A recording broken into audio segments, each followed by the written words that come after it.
Hello friends, আসসালামু আলাইকুম। কেমন আছো সবাই? তো দেখো, চলে আসলাম নতুন আরও একটা ভিডিও নিয়ে। তো এখন আমি বানাবো বেগুনি। আর তার জন্য বেগুনগুলোকে কেটে লবণ এবং মরিচ দিয়ে মেখে নিচ্ছি। আর চলো ব্যাটারটা রেডি করে নেই।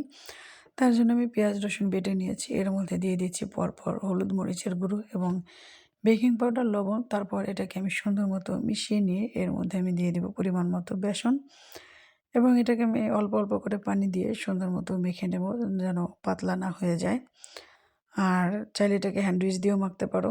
তো ঠিক এর ঘনত্বটা এরকম হবে যে তুমি নখ ডোবালে এটা পড়ে যাবে না, এরকম। তো এবার ভেজে নেব। তো এভাবে আমি বেগুনিগুলোকে সুন্দর মতো বেটারের সাথে চুবিয়ে চুবিয়ে তেলের মধ্যে দিয়ে দেব পরপর। তো তারপর এগুলোকে দিয়ে দিয়ে সুন্দর মতো ভেজে নেব। এগুলোকে হালকা আঁচে ভাজতে হবে, কারণ কড়া জালে ভাজলে ভিতরে সুন্দর মতো সিদ্ধ হবে না, কিন্তু পুড়ে যাবে। তো এবার এগুলোকে আমি উল্টে পাল্টে সুন্দর মতো ভেজে নিচ্ছি। আর দেখো, আমার বেগুনগুলো সুন্দর মতো ভাজা হয়ে গিয়েছে। এবার এগুলোকে তুলে নেব। তো আমার মতো কে কে এভাবে বেগুনি ভাজো, প্লিজ কমেন্টে সবাই জানিও। টাটা।